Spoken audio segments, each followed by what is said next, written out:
عزیز طلبہ السلام علیکم۔ سکس کلاس آج سے ہم اپنے اسلامیات کا سبق شروع کرنے جا رہے ہیں۔ تو پہلا سبق شروع کرنے سے پہلے ہم دعا سے اپنے سبق کا آغاز کرتے ہیں، کیونکہ آج ہمارا پہلا سبق ہے، تو لہٰذا اس لیے ہم دعا سے سبق کا آغاز کرتے ہیں۔ تو میں بھی دعا پڑھتا ہوں، آپ بھی دعا پڑھیں۔ اعوذ باللہ من الشیطان الرجیم، بسم اللہ الرحمن الرحیم، رب اشرح لی صدری ویسر لی امری واحلل عقدۃ من لسانی یفقہوا قولی، رب زدنی علما رب زدنی علما رب زدنی علما۔ تو آئیں ہم اپنا سبق شروع کرتے ہیں۔ تو ہمارے پہلے سبق کا نام ہے اللہ۔ اللہ تبارک و تعالی انسان کو پیدا کرنے والا ہے، اور انسان کی جتنی بھی ضروریات ہیں ان کو بھی پیدا کرنے والی ذات اللہ کی ہے، اور اس کائنات کو چلانے والی ذات بھی اللہ تبارک و تعالیٰ کی ہے۔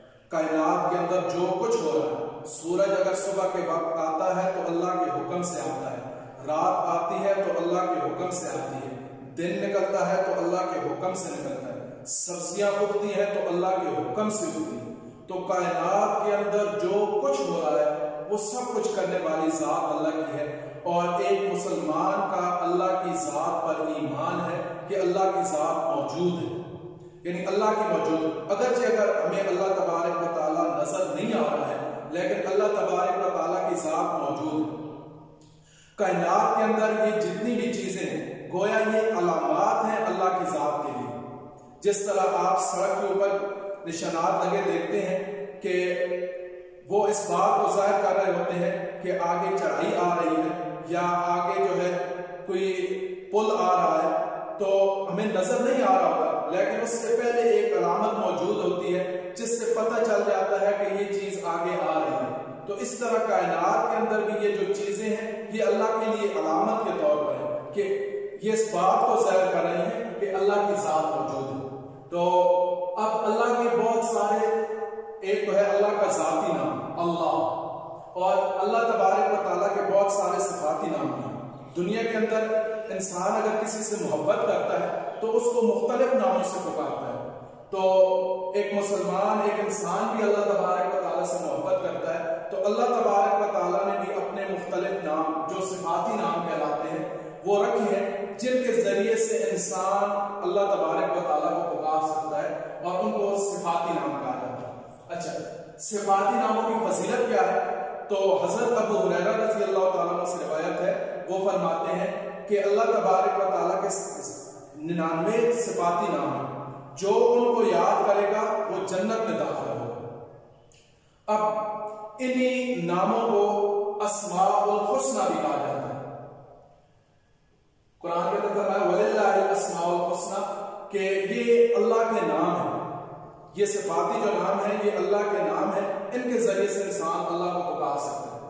اب ان کے اوپر جو مکہ والے تھے، مشرکین مکہ تھے، انہوں نے ان صفاتی ناموں کے اوپر اللہ کے نبی پر اعتراض کیا۔ کیا اعتراض کیا؟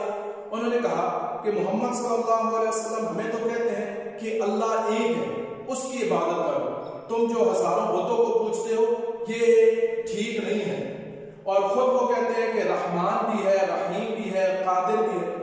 تو اس کا جواب قرآن مجید نے سورۃ الاعراف کے اندر یہ دیا کہ وَلِلَّهِ الْأَسْمَاءُ الْحُسْنَى، کہ اللہ کے اچھے اچھے نام ہیں، فَادْعُوهُ بِهَا، اللہ کو ناموں کے ساتھ پکارو، یعنی یہ اللہ کے صفاتی نام ہیں۔ تو ان کے ذریعے سے اللہ کی توحید کے اوپر فرق نہیں آتا، بلکہ یہ سارے کے سارے اللہ ہی کے نام ہیں، چاہے وہ رحمان ہو، رحیم ہو، تو لہٰذا ان کے ذریعے سے انسان اللہ کو پکار سکتا ہے۔ اب اللہ کے صفاتی ناموں میں سے ایک نام السلام ہے۔ ہم جب آپس میں ایک دوسرے سے ملتے ہیں تو ایک دوسرے کو کہتے ہیں السلام علیکم۔ تو دنیا کے اندر سارے انسانوں کو سلامتی دینے والی ذات اللہ کی ہے، اس لیے اللہ کا نام السلام بھی ہے، یعنی سلامتی دینے والا۔ اس طرح اللہ کا ایک نام الرشید بھی ہے۔ رشید کا معنی ہے نیک راہ دکھانے والا۔ تو کائنات کے اندر جب اللہ تبارک و تعالیٰ نے انسان کو پیدا کیا تو اسی وقت سے اس کا ایک دشمن تھا شیطان، جو اس کو بہکانے کی کوشش کر رہا تھا۔ تو اللہ تبارک و تعالیٰ نے انسان کو اس کے بہکاوے سے، اس کے گمراہ کرنے سے محفوظ کرنے کے لیے کتابیں بھی نازل کی اور نبی بھی بھیجے۔ تو اس لیے اللہ تبارک و تعالیٰ انسانوں کو سیدھی راہ دکھانے والا ہے، تو اللہ کا ایک نام الرشید بھی ہے۔ اب اللہ تبارک و تعالیٰ نے انسان کو جو فضیلت عطا کی ہے یہ علم کی وجہ سے عطا کی ہے۔ اللہ تبارک و تعالیٰ نے امر کن کے ذریعے سے اس کائنات کو بنایا اور پھر انسان کو اس کے اندر اشرف المخلوقات بنایا، اور انسان کا یہ اشرف المخلوقات ہونا یہ اس کی علم کی بنا ہے۔ اللہ تعالیٰ اب آپ کا عزیز طلبہ آپ کا یہ کام ہے کہ آپ نے تقریباً اس سبق کے اندر جب آپ ریڈنگ کریں گے تو آپ کو یہی باتیں نظر آئیں گی، تو آپ نے صحیح طریقے سے سبق کو پڑھنا ہے، اس کے بعد سمجھنا ہے اور اس کے آگے جو مشق ہے اس کو سوالات کو حل کرنے کی کوشش کرنی ہے۔ والسلام۔